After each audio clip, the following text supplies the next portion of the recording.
नमस्कार दोस्तों, हम करल के बारे में पढ़ रहे थे। आज आपको मैं कुछ सर्वसमीकाएं बताने वाला हूं, महत्वपूर्ण है, इंपॉर्टेंट है। आगे आने वाले क्वेश्चन इसी से आपके होने वाले हैं। तो चलिए स्टार्ट करते हैं। इसके नोट्स हैं वो टेलीग्राम चैनल पर आपको मिल जाएंगे। डेली आपके लिए नोट्स मैं अवेलेबल करवा देता हूँ टेलीग्राम चैनल पर, तो अभी जाकर आप टेलीग्राम चैनल को ज्वाइन कर लो, ठीक है। तो देखिए, मोस्ट इंपॉर्टेंट चीज़ें हैं भैया, महत्वपूर्ण कुछ सर्वसमीकाएं हैं या समीकाएं हैं, एक ही बात है।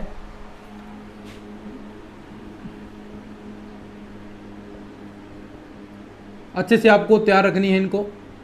एग्जाम के अंदर क्वेश्चन पूछ लिए जाते हैं या फिर डायरेक्ट प्रॉपर्टी भी पूछी जा सकती है, तो कुछ भी पूछ सकता है, लेकिन आपको ये चीज़ें याद है तो आप कर पाएंगे। देखिए, सबसे पहले आता है डाइवर्जेंस। डाइवर्जेंस आपको निकालना है u और a वेक्टर का। यहाँ पर u क्या है? अचर है, और a आपका सदिश है। u आपका यहाँ पर अचर या अदिश फलन कह सकते हैं, अचर नहीं अदिश फलन, और a यहाँ पर आपका चर सदिश है, यानी सदिश फलन कह सकते हैं। तो देखिए इसका क्या होगा, देखिए ये आपके पास अदिश है, तो एक आपको बात पता होनी चाहिए कि अदिश फलन का आप क्या निकाल सकते हैं। देखिए, अदिश फलन होता है तो उसमें आप ग्रेड फाई, यानी जो आप डेल फाई निकालते हैं या ग्रेड फाई निकालते हैं। देखिए, ये प्रॉपर्टी आपको याद करवा रहा हूँ मैं, यही याद हो जाएगी। ग्रेड फाई, इसमें फाई आपका क्या होता है? अदिश फलन होता है। फाई क्या होता है? अदिश फलन होता है, और उसी का आप ग्रेड फाई निकालते हैं। तो यहाँ पर वही होगा। देखिए, डाइवर्जेंस यू ए, अब यू डॉट वाला फॉर्मूला लगा सकते हैं, तो यू आपने ऐसा छोड़ दिया, सदिश है उसका तो डाइवर्जेंस निकलेगा डाइवर्जेंस ए, प्लस का जो अदिश है उसका क्या निकलेगा? देखिए, अदिश है उसका यहाँ पर आप ग्रेड निकालेंगे, तो ये प्लस का A dot grad phi. Grad phi है या क्या है? यू है, ग्रेड यू। तो ये आपका पहली सर्वसमीका हो गई, याद करनी है। देखो, साथ साथ में मैं याद कराने की कोशिश कर रहा हूँ इसको। डाइवर्जेंस यू ए, देखिए यू डॉट वाला फॉर्मूला लग जाएगा, लेकिन जो अचर है, सॉरी जो अदिश है, उसमें ग्रेड फाई लगाना है। क्यों लगाना है? देखिए, अचर के साथ या अदिश के साथ आप ग्रेड यूज करते हैं, उसका ग्रेड फाई निकालते हैं। तो ये पहली सर्वसमीका होगी। ऐसी ही दूसरी नंबर 2 पर देखिए, नंबर 2 पर करल के रूप में ले लो, करल यू ए वेक्टर। अब देखो, करल यू ए वेक्टर, तो वही सिंपल सी बात यहाँ पर भी। सबसे पहले तो u करल a आप निकालेंगे एक। अब देखो यहाँ पर u का क्या निकलता है? u का अभी मैंने आपको बताया, u का तो ग्रेड u ही आपको निकालना पड़ेगा। जो अचर है उस, सॉरी अदिश है, उसका ग्रेड निकलेगा, और जो आपके पास सदिश है उसका करल आपने लगा दिया, तो वही सेम टू सेम प्लस का ग्रेड u। अब देखो यहाँ पर ये a है, करल के अंदर क्रॉस में होता है, तो क्रॉस a वेक्टर। तो ये आपका दूसरी प्रॉपर्टी हो गई। नंबर बात करते हैं 3 पर, डाइवर्जेंस। ये इंपॉर्टेंट है भाई थोड़ी, डाइवर्जेंस a क्रॉस b, यानी क्वेश्चन के अंदर हूबहू पूछी जाएंगी, तो आपको ऐसे सोल्व कर लेनी है। तो इसके अंदर देखिए क्या होगा, डाइवर्जेंस a, तो b डॉट करल a वेक्टर, ये दोनों आपकी सदिश हैं, माइनस का a वेक्टर डॉट या a डॉट करल b, क्योंकि a डॉट है तो यहाँ पर करल डॉट को कहीं पर लगा सकते हैं b वेक्टर। तो ये आपका हो गया डाइवर्जेंस a क्रॉस b का। अब देखो, कुछ फॉर्मूले यहाँ पर आपको 2 और बताता हूँ जिनके मान 0 होंगे, आपको याद रखने हैं। एक तो CG और एक DC। CG और DC देखो ऐसे याद रखोगे। CG का मतलब करल ग्रेड U। अब आपको यहाँ पर निकालना हो, पहले ग्रेड U निकाल लिया, फिर उसका आप करल निकाल रहे हैं, तो उसका मान हमेशा याद रखना है 0 होगा। नंबर 5 पर DC मतलब डाइवर्जेंस और करल साथ में निकाल रहे हैं, डाइवर्जेंस करल A वेक्टर निकालेंगे, तो उसका मान भी क्या होगा? 0 होगा। तो ये कुछ आपको याद रखने। अब देखो, डायरेक्ट आप कर सकते हैं, अगर आपको यहाँ पर डायरेक्ट क्वेश्चन मिल जाए तो यहाँ यानी आप डायरेक्ट कर सकते हैं। देखिए, जैसे आपको दे दे यहाँ पर कि करल ग्रेड r की पावर m, तो यहाँ पर डायरेक्ट लिखना है 0 होगा। ऐसे क्वेश्चन कई बार आप जो समाकलन वगैरह करोगे, इसी के अंदर आगे जो टॉपिक होगा हमारा, उसके अंदर जो चीज़ें करोगे तो उसके अंदर डायरेक्ट देगा, तो वहाँ पर आपको स्टेटमेंट का यूज़ करके मान निकालने हैं। तो ये पहला आपको प्रॉपर्टी याद रखनी है, इतनी ही इंपॉर्टेंट है, ज़्यादा इंपॉर्टेंट नहीं है। 5 ये आपको याद रखनी है अच्छे से। 5 है, 1-2 और भी हैं लेकिन वो इंपॉर्टेंट ज़्यादा नहीं है, ये मोस्ट इंपॉर्टेंट है, इनमें सेम टू सेम एग्जाम के अंदर देखने को मिल सकती है आपको। ठीक है, तो ये आप एक बार थोड़ा सा इसका रिविजन कीजिए, याद करनी जरूरी है भाई। डाइवर्जेंस यू ए, ठीक है, यू क्या है, अदिश है, ए क्या है, सदिश है। अब डाइवर्जेंस यू ए निकालेंगे तो देखिए अदिश का ऐसे याद करो, अदिश का क्या निकलेगा, ग्रेड यू निकलेगा, तो ग्रेड यू तो अदिश का ग्रेड यू निकल गया और ए वेक्टर डॉट आपका यहाँ पर आ गया। और सदिश का क्या निकलेगा, देखिए डाइवर्जेंस है तो डाइवर्जेंस सदिश का हम निकालेंगे, और जो आप यू वी आप फंक्शन से अवकलन करते हैं वही मेथड, यू छोड़ दिया वी का कर दिया प्लस वी छोड़ दिया यू का कर दिया, वही फॉर्मूला यहाँ पर हमने यूज कर दिया। ऐसा ही करल यू के साथ होगा, कोई दिक्कत वाली बात नहीं।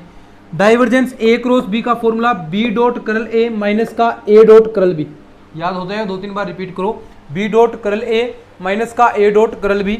और ऐसे लास्ट सी जी और डी सी याद रखना है, क्या रखोगे, सी जी और डी सी क्या होंगे, 0 होंगे। सी जी का मतलब करल ग्रेड यू क्या होगा, 0, और डी सी का मतलब डाइवर्जेंस करल अगर साथ में आए तो उसका मान 0 होगा। तो ये चीज़ें आपको याद रखनी है। चलिए अब आगे बढ़ते हैं और एक क्वेश्चन करते हैं फटाफट।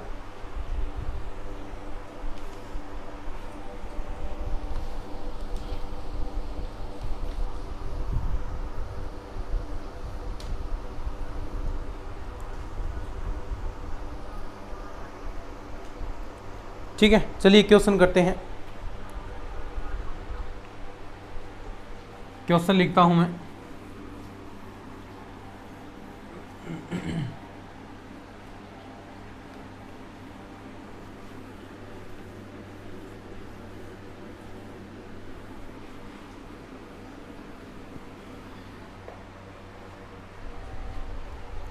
क्वेश्चन देखिए, क्वेश्चन दे रखा है आपको, करल ए क्रॉस आर वेक्टर बराबर ए क्रॉस आर वेक्टर बराबर 2a वेक्टर। ठीक है, ये आपको प्रूफ करना है, या फिर कह सकते हैं यहाँ, या del cross A cross R vector बराबर 2a। ठीक है, ये प्रूफ करना है। तो सबसे पहले हम देखिए सीधी सी बात है कि है क्रॉस प्रोडक्ट ही करने, 1 मिनट भी।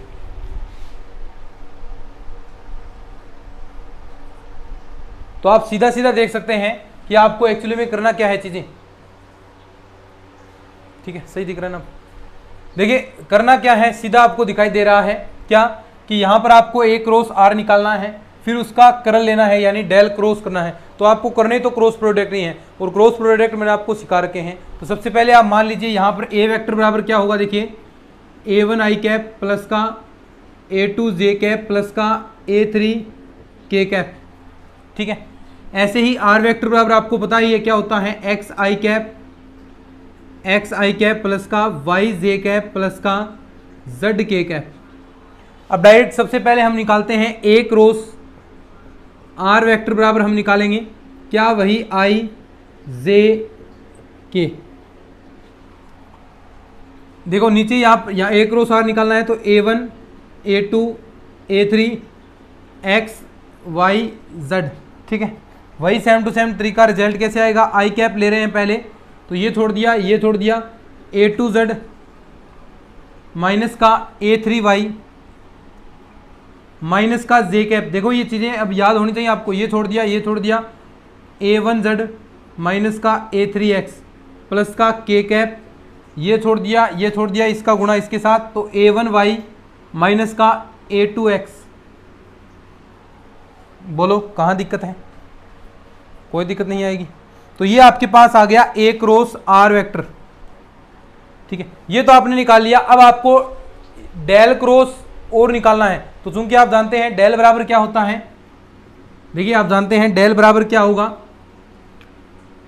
डेल अपॉन डेल एक्स आई कैप प्लस का डेल अपॉन डेल वाई जे कैप प्लस का डेल अपॉन डेल जेड के कैप। तो अब देखिए अब इसका इसके साथ कराना है, यानी देखो यहां पर आपको del cross A cross R करना है। तो ऐसा करने के लिए देखिए यहाँ पर हम करते हैं थोड़ा, देखिए इसको साफ करता हूँ मैं अभी, लिख लो साथ में, इधर आगे शायद आएगा नहीं, चलो कर लेते हैं, आ जाएगा।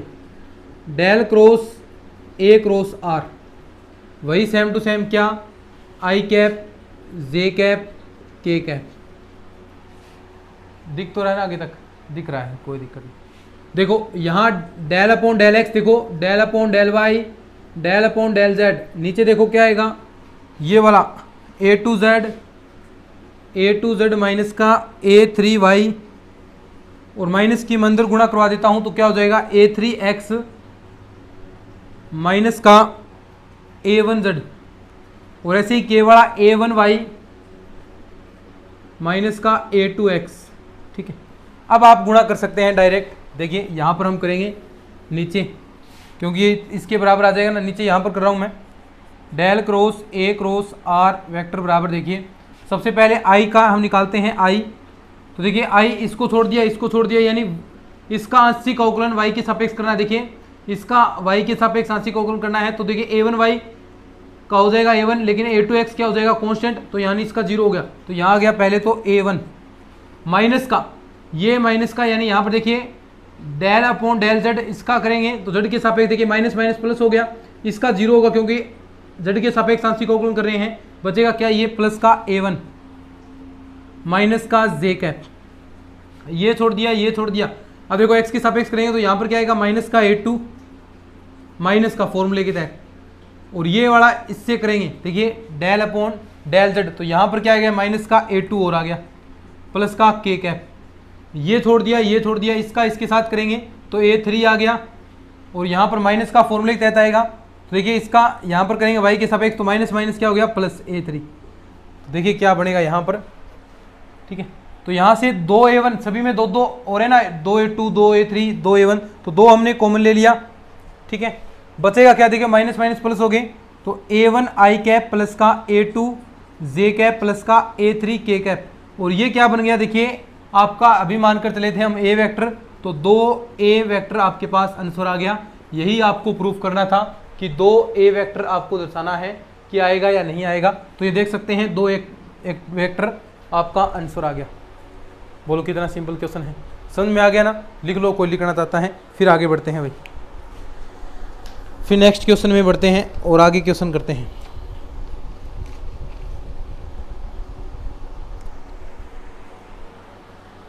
लिख लिया करो साथ में थोड़ा थोड़ा।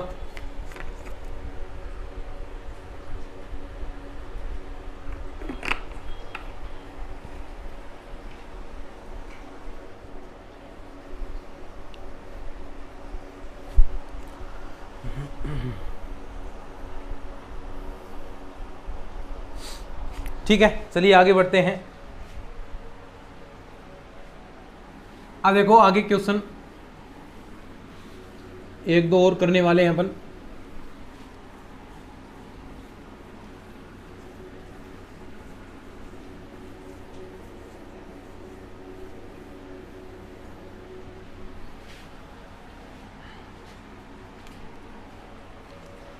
क्वेश्चन है कुछ इस प्रकार, देखिए कि यदि निम्न सदिश, ऐसे क्वेश्चन कर भी चुके हैं अपन, निम्न सदिश अगुणनीय सदिश हो तो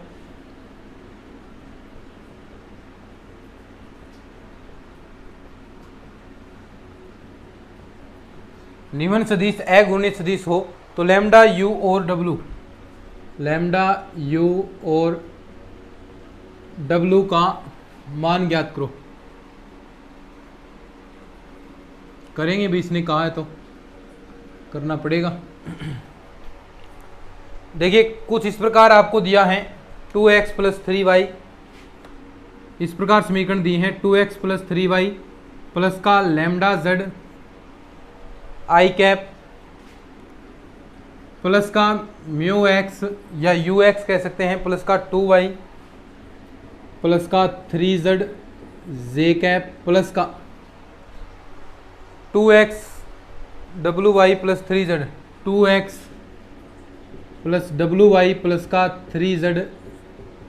ठीक, सबसे पहला तो देखिए इसने जो दिया है वह आपको पता होना चाहिए। इसने क्या कहा है कि आपको ये अगुणनीय सदिश कहा है।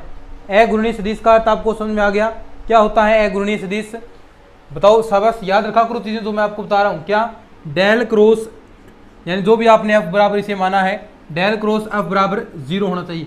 ये क्या होता है आपका अगुणनीय सदिश होता है। और ये छोटी छोटी चीजें आपको पता भी होनी चाहिए और पता भी हैं आपको। ऐसी उम्मीद मैं करता हूँ, क्योंकि मैंने बार बार आपको चीज़ें ये बताई हैं। ठीक है, तो डेल क्रॉस एफ हम निकालते हैं और उसे 0 के बराबर रखेंगे, फिर वहाँ से आपके मान आ जाएंगे तुलना करने पर। तो देखो आई कैप, जे कैप और के कैप। ठीक है, देखिए डेल क्रॉस यानी डेल क्रॉस, डेल का मतलब तो आपको पता चल गया ये होगा, कोई ज़रूरत ही नहीं अब तो बताने की, इतनी क्लासेस हमने कर ली हैं लगातार। और इसके नीचे 2x प्लस का 3y प्लस का लैम्डा z। ठीक है, और इसके नीचे ux प्लस का 2y प्लस का 3z, और आगे वाले के अंदर 2x प्लस का 3wy प्लस का 3z।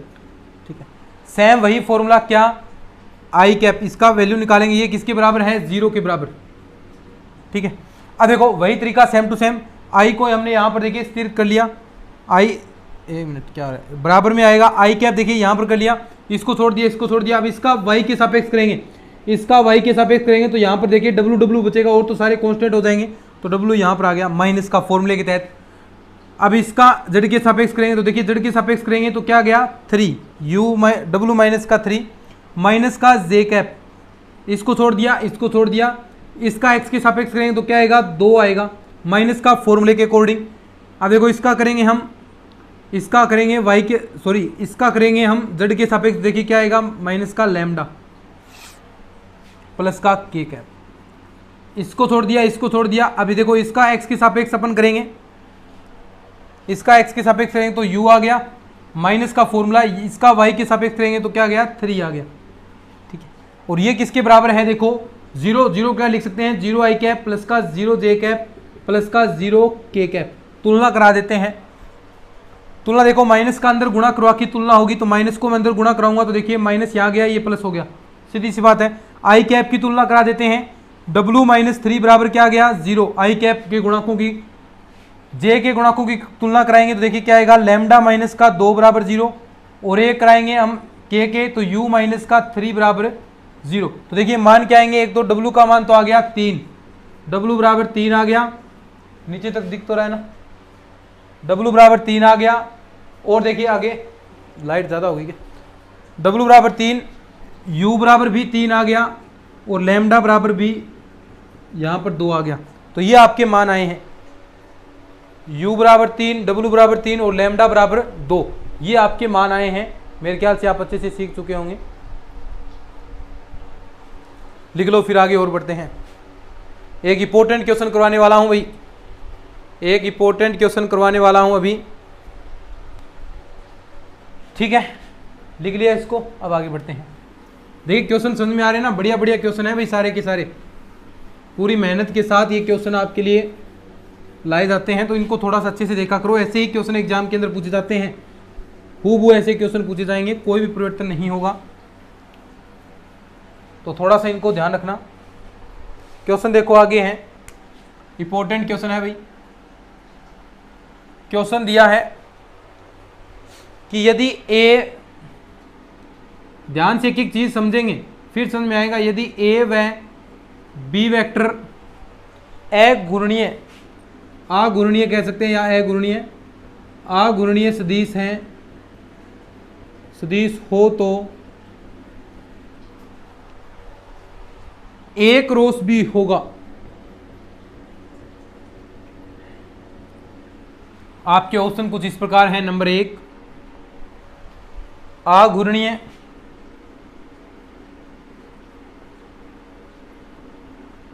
नंबर 2 है परिनलिका,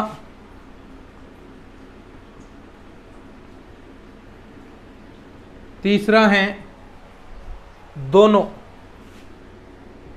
यानी इसने कहा क्या है, पहले ये बात समझने वाली है, इसने एक्चुअली में कहा क्या है, पूछा क्या है आपसे, ये थोड़ा सा आप ध्यान देंगे कि यदि ए व बी वेक्टर अघूर्णीय सदिश हो। अघूर्णीय सदिश का मतलब क्या हो गया कि आपके पास इन दोनों के कर्ल का मान लेंगे, कर्ल का मान लेंगे ए और बी दोनों आपस में, यानी इनके कर्ल का मान निकालेंगे, डेल क्रॉस ए निकालेंगे तो ये 0 आएगा, डेल क्रॉस बी निकालेंगे तो भी ये क्या आएगा 0 आएगा। तो यानी कहने का मतलब है कि दोनों आपके अघूर्णीय सदिश हैं, तो आपको ए क्रॉस बी इसका बताना है कि ये क्या अघूर्णीय होगा, यानी आपको बताना है कि del cross A cross B अगर ये 0 के बराबर आ जाता है तो ये क्या है, अघूर्णीय है। अगर नहीं आता है तो ये अघूर्णीय नहीं होगा, सीधी सी बात है। तो पूछा है कि ए क्रॉस बी क्या होगा, इसने पूछा है अघूर्णीय होगा, ये भी हम निकाल कर देखेंगे। परिनालिकीय होगा, परिनालिकीय का मतलब del dot A cross B, तो यानी दोनों निकाल कर देखने पड़ेंगे।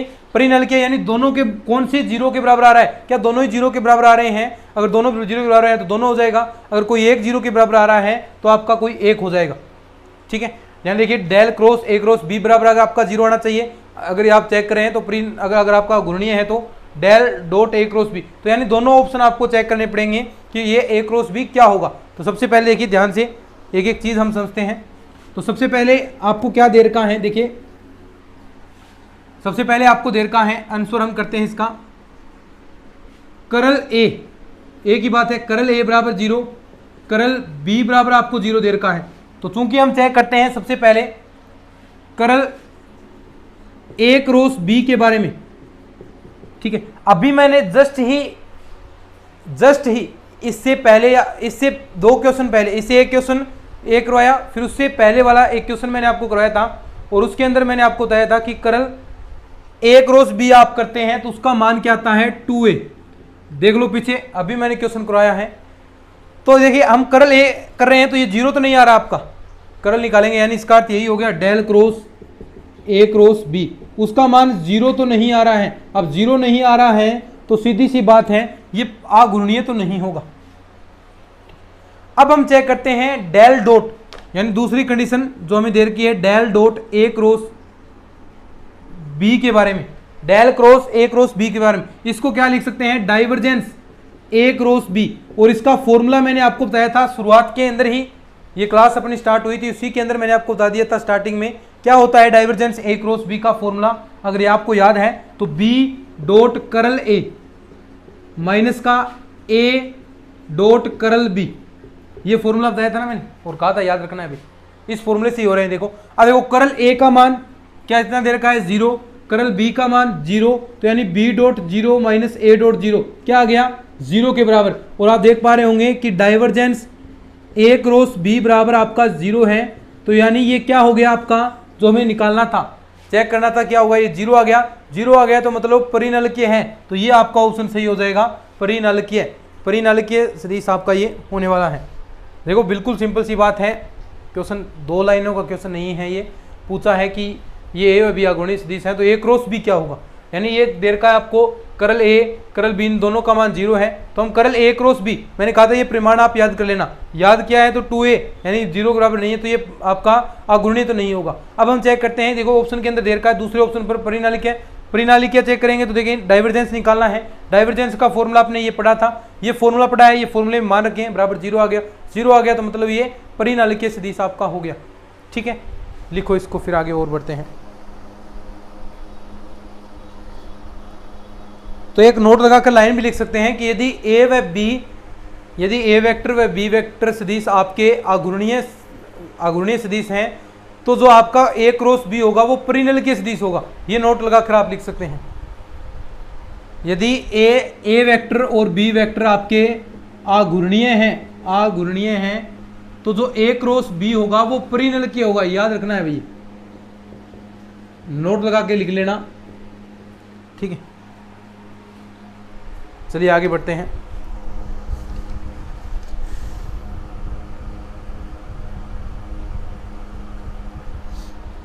आगे देखो, आगे क्वेश्चन और करते हैं, बढ़िया क्वेश्चन है वैसे भी।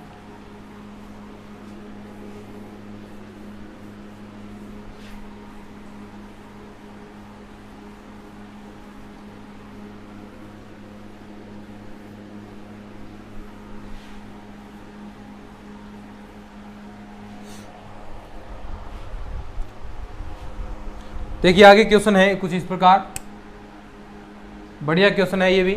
यदि ए वेक्टर तथा बी वेक्टर अचर सदिश हैं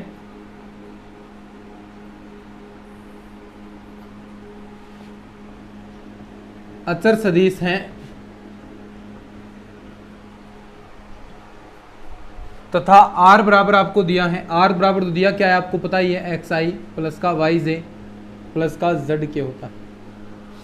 ठीक है, तो आपको निकालना है सबसे पहले number 1 del A vector dot R vector. दूसरा आपको निकालना है del R vector A vector B vector का मान। ठीक है, दोनों निकालने हैं आपको। वेरी सिंपल है भाई, देखिए कैसे सिंपल है। डेल ए डॉट आर, सबसे पहले तो आपको ए डॉट आर निकालना है। ए डॉट आर आप निकाल सकते हैं कैसे, कैसे निकालोगे डॉट आर?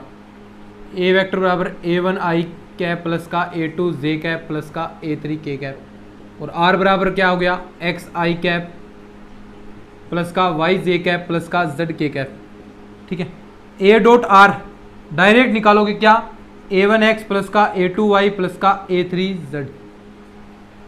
ठीक है, इसके बाद आपको निकालना है del A dot R. Del A dot R तो डायरेक्ट है भाई, यानी प्रत्येक का आपको देखिए पहले पूरे का आप x के सापेक्ष आंशिक अवकलन करेंगे, x के सापेक्ष आंशिक अवकलन करेंगे तो ए वन आई कैप आ गया, फिर y के करेंगे तो ए टू जे कैप आ गया प्लस ए थ्री के कैप आ गया। तो आपके पास डेल ए डॉट आर कर रहे हैं तो आपके पास क्या बन रहा है, ये देखिए ए वेक्टर। देखिए डेल ए डॉट आर करेंगे तो ए वेक्टर, यानी जो पहला डॉट कर रहे हैं ये ए डॉट आर, तो ये ए ही आपको प्राप्त हो रहा है। याद रखना है ये ए ही आपको प्राप्त हो रहा है, ये इसका इसमें हम काम में लेने वाले हैं। देखिए कैसे, इसको क्या लिख सकते हैं, आर डॉट ए क्रॉस का बी वेक्टर, इस वाले को ऐसा लिख सकते हैं। ए क्रॉस बी का मान आपको निकालना पड़ेगा, फिर उसके बाद या फिर आप डायरेक्ट कर सकते हैं। देखिए इसको क्या लिख सकते हैं, देखिए हम इसको ऐसा भी लिख सकता हूं ना, ए क्रॉस बी डॉट आर, और इसमें डेल लगाना है। अब देखो इस प्रॉपर्टी का उपयोग करके यहां पर देखो डेल लिया आपने, डेल है और दोनों का डॉट प्रोडक्ट है तो आपको पहला मान मिल रहा है, यानी आर के साथ कोई डॉट प्रोडक्ट है तो वही आपको रिजल्ट आ रहा है। आर के साथ ये है ए क्रॉस बी, तो आपको रिजल्ट क्या मिल जाएगा, ए क्रॉस बी वेक्टर ही। ये आपका आंसर आ गया, ये आपका आंसर आ गया। सिंपल है बिल्कुल, बोलो कहीं दिक्कत नहीं है किसी को भी।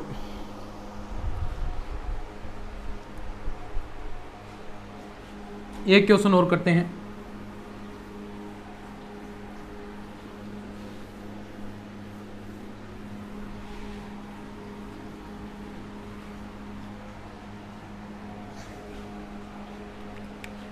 क्वेश्चन देखो एक और है कि अदिश फलन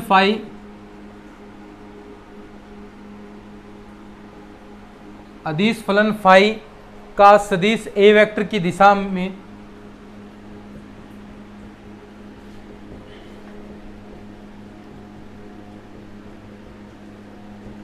सदिश ए वेक्टर की दिशा में अधिकतम दिक्कौकलज है।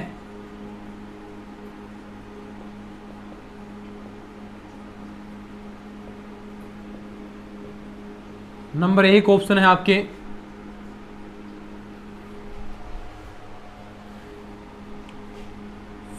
फाई आ गया और यहां पर आ गया एक वेक्टर। दूसरा ऑप्शन है डेल फाई, यहां पर आ गया ए वेक्टर। तीसरा ऑप्शन है आपका डेल फाई ए कैप, और चौथा ऑप्शन है आपका डेल फाई का मापांक, डेल फाई का मापांक। ये आपके ऑप्शन मापांक है ये चौथे ऑप्शन के अंदर। ठीक है, तो यानी अदिश फलन फाई का सदिश ए की दिशा में अधिकतम दिक्कौकलज। देखिए दिक्कौकलज निकालना है तो आपको ग्रेड फाई निकालना है, ग्रेड फाई ये निकलेगा, यानी इसको क्या लिख सकते हैं, डेल फाई। ये तो आपका दिक्कौकलज आ गया किस दिशा में, देखिए दिक्कौकलज किस दिशा में, ए वेक्टर की दिशा में। तो यानी इसमें क्या करते हैं आप, ए वेक्टर अपॉन ए का परिमाण, यानी से ए कैप लिख दूं मैं, और अधिकतम पूछा है, अधिकतम मतलब इसका मापांक लेना है। ठीक है, अब मापांक लेंगे, देखो ए कैप का मापांक लोगे, इकाई सदिश है, इसका मान कितना आएगा, एक, तो यानी डेल फाई का मापांक और डॉट एक है आपका, तो यानी कोई फर्क नहीं पड़ेगा, डेल फाई का मापांक। ये आपका आंसर आ जाएगा चौथा। बोलो कितना सिंपल था, कोई टाइम नहीं लगेगा क्वेश्चन के अंदर। आगे एक क्वेश्चन और देखिए, प्रैक्टिस के लिए आपको देता हूं मैं, वैसे आप बिल्कुल सिंपल है कर देंगे, कोई दिक्कत नहीं आएगी इनमें। आगे वाले क्वेश्चन के अंदर आपको वैसे कोई दिक्कत नहीं आएगी, वेरी सिंपल है। प्रैक्टिस के लिए देता हूं आपको मैं, ये खुद को करना है आगे वाला क्वेश्चन।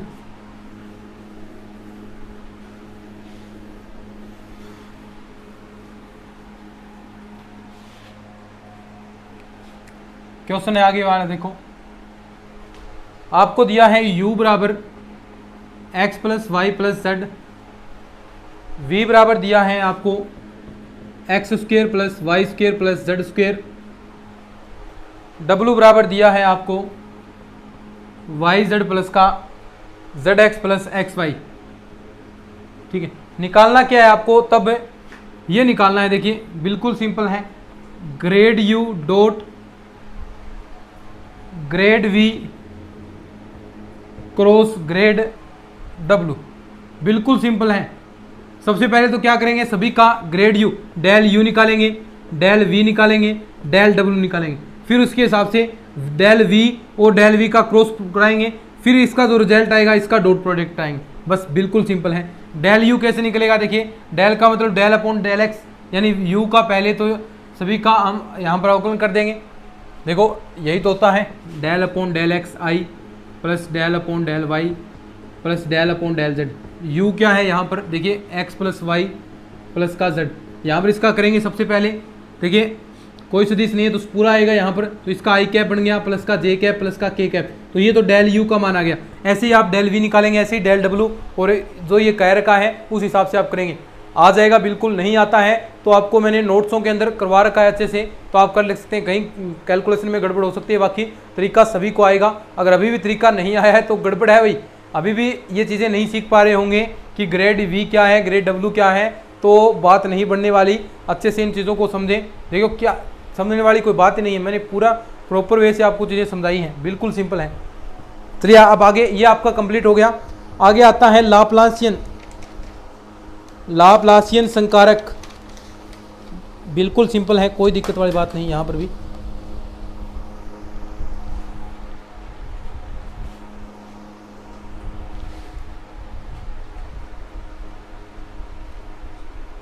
बिल्कुल सिंपल है, लाप्लासियन संकारक किसे कहते हैं, देखिए अगर आप डेल स्क्वायर निकालते हैं तो उसे आप लाप्लासियन संकारक कहेंगे। लाप्लासियन संकारक क्या होता है, बिल्कुल सिंपल है भाई, डेल क्रॉस फाई बराबर डेल स्क्वायर फाई, यही आपका लाप्लासियन संकारक होता है। इसका मान देखिए 2 बार है तो यानी del square upon del x square 2 बार आएगा, प्लस का del square upon del y square plus का del square upon del z square, यानी इसको आप क्या लिख सकते हैं, देखिए divergence grad phi, divergence grad phi, और इसके बराबर हो गया डेल स्क्वायर फाई। तो यही क्या होता है, आपका लाप्लासियन संकारक होता है, बिल्कुल सिंपल है, डाइवर्जेंस ग्रेड फाई बराबर डेल स्क्वायर फाई, और यहाँ पर ये चीज़ आ गई, क्या होगी, लाप्लासियन संकारक।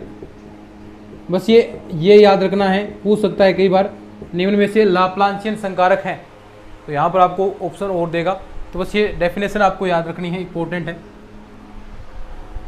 अब देखो इससे रिलेटेड एक थ्योरम बनती है, मैंने आपको 2-3 पहले तय थे मान शॉर्टकट के रूप में निकालने के लिए, कि आप डाइवर्जेंस ग्रेड, यानी अगर आप फंक्शन आपको दे दे यहाँ पर, 1 मिनट में,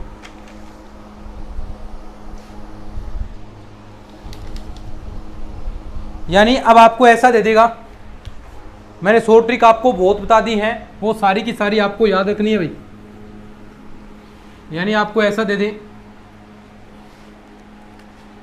कि डेल स्क्वायर एफ आर, इस रूप में आपको फंक्शन दे दें, यानी यहाँ पर को निकालना हो डाइवर्जेंस ग्रेड एफ आर, यानी दोनों पूछे और फंक्शन एफ आर इस रूप में आर के रूप में फलन दे, तो कुछ नहीं करना, डायरेक्ट फंक्शन का तो 2 बार अवकलन कर दो, प्लस 2/r कर दो और f डैश r कर दो, बस ये आपका आंसर आ गया। कोई निकालने की जरूरत नहीं है, कितना लंबा आप प्रोसेस करोगे, इससे अच्छा है आप डायरेक्ट fr के रूप में देर का है तो fr जो देर का है उसका 2 बार अवकलन कर दो, सीधी सी बात, 2/r f डैश r याद रखना है, f double dash r plus का 2/r f डैश r। अभी देखो क्वेश्चन करते हैं तो और भी अच्छे से आपको समझ में आएगा, कि आपसे कह दे कि आपको निकालना है डेल स्क्वायर 1/r का मान क्या होगा, तो एफ आर बराबर देखिए क्या देर का है, 1/r, सीधी सी बात है, एफ आर बराबर 1/r, तो यानी इस फॉर्मूले के तहत क्या करोगे, एफ डबल डैश आर 2 बार अवकलन करना, 1 बार अवकलन करेंगे तो माइनस 1/r, 1/r स्क्वायर, दोबारा करेंगे तो ये ऊपर जाएगा, यानी माइनस माइनस प्लस हो गया, और 2/r क्यूब आपके पास क्या आ गया, एफ डबल डैश आर का मान आ गया। ऐसे ही आपको एफ डैश आर तो हमने पहले ही निकाल लिया, क्या माइनस ए बटा आर स्क्वायर, तो ये मान आपको यहीं पर तो रखने हैं, फॉर्मूले के अंदर रख दो। एफ डबल डैश आर का मान 2 बटा R cube, F dash R का मान तो है ही 2 बटा आर, ये रहा एफ डैश आर का मान क्या है माइनस का 1 बटा आर माइनस स्क्वायर, तो देखिए यहाँ पर आ गया 2 बटा आर क्यूब, ये माइनस का 2 बटा आर क्यूब यहाँ बन गया, इससे ये कैंसिल, जीरो आंसर आ गया अब इसका। ठीक है, बिल्कुल सिंपल है। ऐसे ही आपसे कह दें ये आप निकालेंगे, बिल्कुल सिंपल है। डेल स्क्वायर आर की पावर एन का मान, देखिए एफ आर बराबर क्या आ गया, अब आर की पावर एन, 2 बार अवकलन करना है, पहले एक बार करेंगे तो क्या गया एन आर एन माइनस 1, दोबारा करेंगे तो N square sorry N minus का 1 आर एन माइनस का 2, तो ये आपके पास मान आ गए। सारे के सारे मान यहाँ रख दो, जो चीज़ें कॉमन आ रही हैं वो कॉमन ले लो, नहीं आ रही तो छोड़ दो इतना ही बात होगा, तो ये लिखो आप। ठीक है, अब एक आपका द्वितीय कोटि का यहाँ पर है नेक्स्ट टॉपिक, देखो बिल्कुल छोटे छोटे टॉपिक्स हैं और एग्जाम के अंदर इनमें से डेफिनेशन वगैरह पूछी जाती हैं।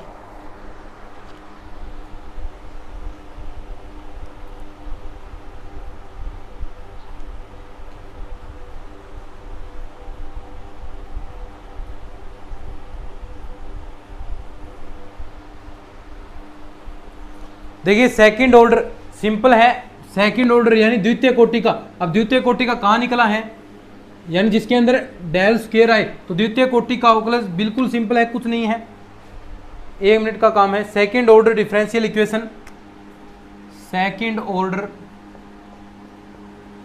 Differential equation, second order differential equation, differential function sorry equation तो कहाँ गया, यानी द्वितीय कोटि का आपको फलन निकालना है, तो कुछ नहीं, यानी जहां पर आपको डेल स्क्वायर इस प्रकार मिले, यही तो आपका द्वितीय कोटि का होगा ना, बस यानी 2 बार अवकलन हो रहे हैं, तो कहां पर मिला था, अभी हमने किया था, कहां पर मिला था आपको, डाइवर्जेंस ग्रेडियंट u, इसके अंदर यानी डेल स्क्वायर u या डेल स्क्वायर फाई ये की बात है, इसके बराबर आपको ये मिला था, और इसके इंटू में फाई लगा सकते हैं आप, सभी के साथ आ जाएगा। और एक हमने CG भी निकाला था, मैंने आपको मान बताया था, यानी करल ग्रेडियंट u का मान कितना था 0, DC भी निकाला था, डाइवर्जेंस करल इसका मान भी कितना था 0, तो ये आपके क्या हो जाएंगे सेकंड ऑर्डर, बस बिल्कुल सिंपल है, आगे कुछ दिक्कत नहीं। तो ये तो आपका हो गया सदिशों का अवकलन, आपने कर लिया बिल्कुल अच्छे से। अब बात करेंगे हम आगे सदिशों के समाकलन के बारे में, कि आप सदिशों का समाकलन कैसे कर पाएंगे, तो उसके लिए आपको इंतजार करना पड़ेगा नेक्स्ट क्लास का। चलिए आज के इस लेक्चर के अंदर इतना ही हम पढ़ने वाले हैं। अगर ये लेक्चर आपको अच्छा लगा है तो इसको शेयर ज़रूर करना, जो मेहनत हम आपके लिए कर रहे हैं उसमें थोड़ा सा सहयोग आप हमें ज़रूर कीजिए। चलिए आज की इस वीडियो के अंदर इतना ही, मिलते हैं नेक्स्ट क्लास में, तब तक के लिए धन्यवाद, जय हिंद, जय भारत।